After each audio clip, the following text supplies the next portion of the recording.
भीतर अगर बिल्कुल शून्य हो जाए तो दरवाजा खींचकर अंदर चला जाता है। तीसरी आंख खोलने का एक और तरीका ये है कि आप अपने अंदर सब कुछ समा लें। इसे करने का पहला तरीका सबसे अच्छा तरीका है।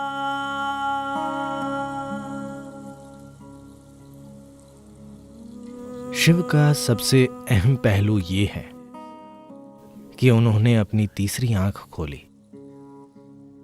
उन्होंने सारी चीजें की। वे नाचे, उन्होंने ध्यान किया और 2 बार शादी भी की। तमाम चीजें की, बात वो नहीं है। उन्होंने अपनी तीसरी आंख खोली, इसीलिए उन्हें हम आज भी याद करते हैं।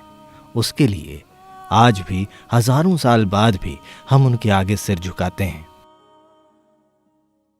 क्योंकि जानने का कोई विकल्प नहीं है। जानने का विकल्प न होने का मतलब है कि जब तक कि आपका बोध आपके वर्तमान स्तर से आगे नहीं चला जाता, तब तक जानने का कोई तरीका नहीं है। अगर आपकी देख पाने की क्षमता अपनी वर्तमान सीमाओं से आगे नहीं जाती, तो जानने का कोई तरीका नहीं है। जानना ही मुक्त होना है। तो शिव हमारे लिए इसलिए महत्वपूर्ण नहीं है क्योंकि वो हिमालय में घूमते थे, इसलिए नहीं क्योंकि वो सांपों के साथ खेलते थे, इसके या उसके लिए भी नहीं। वो इसलिए महत्वपूर्ण है क्योंकि उन्होंने अपनी तीसरी आंख खोली थी। उन्हें उन चीजों का बोध हुआ जिसका बोध होने में ज्यादातर लोग असफल रहे। मानवता का एक बड़ा हिस्सा जो नहीं देख पाया, वो उनकी सामान्य दृष्टि में था। तीसरी आंख का यही मतलब है। लोग कहते हैं कि जब शिव ने तीसरी आंख खोली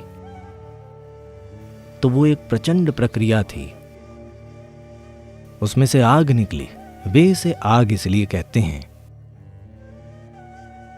क्योंकि उन्होंने अपने अंदर की हर वो चीज जला दी जो उनके हिसाब से उनके लिए मायने रखती थी। वो आग का गोला जैसे बन गए, एक भट्टी की तरह। उन्होंने अपने भीतर से वो सब जला दिया जिसे जलाया जा सकता था, और फिर उनके शरीर के रोम रोम से पसीने और रक्त की जगह भस्म निकलने लगी। शिव के शरीर पर राख हमेशा इसलिए नहीं दिखाई जाती क्योंकि वे राख लगाते थे, बल्कि उनके शरीर से राख बिखरने लगी थी। ये इस बात का प्रतीक है कि उन्होंने इसे पूरा जला दिया।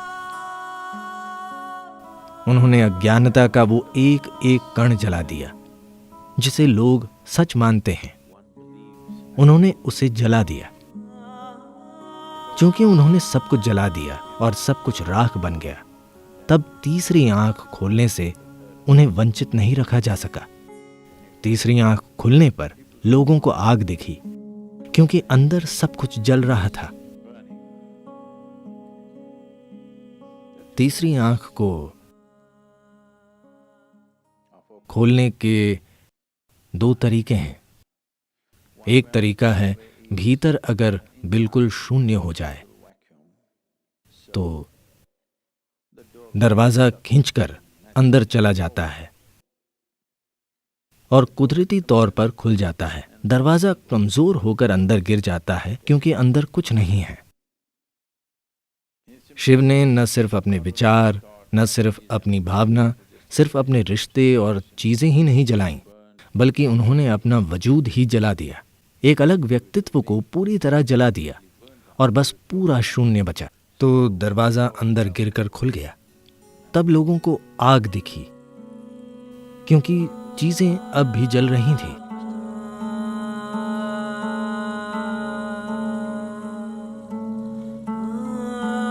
Another way of opening the third eye is you contain everything inside.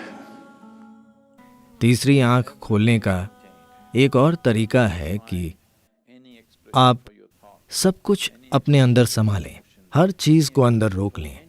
आपने अपने विचार को बिल्कुल भी जाहिर नहीं किया, अपनी भावना को बिल्कुल भी जाहिर नहीं किया, किसी भी तरह की कोई बात जाहिर नहीं की। आप एक शब्द भी नहीं बोल सके। आप देखेंगे कि अगर आप 4 दिन मौन रहें तो 5वें दिन आप अचानक गाना गाना चाहेंगे। अगर आपको गाना नहीं आता तो जोर से भेड़िए की तरह चिल्लाना चाहेंगे, क्योंकि आप अंदर भरे हुए को खाली करना चाहते हैं। आपने कुछ भी बाहर नहीं जाने दिया तो इतना दबाव बढ़ जाएगा कि ये दरवाजा अंदर से धक्के से खुल जाएगा। ये इसे करने का एक और तरीका है। इसे करने का पहला तरीका सबसे अच्छा है, क्योंकि अगर आप दबाव बढ़ाकर इसे खोलेंगे तो ये आज खुल जाएगा और कल शायद फिर बंद हो जाए, या फिर पर्याप्त दबाव बनने से पहले दरवाजा खुल जाता है तो आपके अंदर कुछ और घुस जाता है और आप भाग जाते हैं। क्योंकि जब दबाव इस तरह से बनता है तो अगर आपको इसे थाम कर रखना है तो आपको पता नहीं चलता कि क्या हो रहा है, तो ये यातना जैसा लगेगा, ये 3rd डिग्री टॉर्चर लगेगा। अगर आप खुद को पूरी प्रक्रिया से गुजार रहे हैं तो आपका मन जरूर पूछेगा, इस यातना से गुजरने का क्या तुक है, क्योंकि ये काफी बड़ी यातना होगी। एक भी विचार को जाहिर न करना, एक भी भावना को जाहिर न करना, एक भी शब्द नहीं बोलना, किसी भी अपने अंदर उठने वाली एक भी राय को जाहिर न करना, अपने मन की एक भी सोच को जाहिर न करना। इससे आप कहीं ना कहीं फट सकते हैं। अगर आप हर चीज रोक लेते हैं तो ये खुल जाएगा, वरना आप बौखला जाएंगे।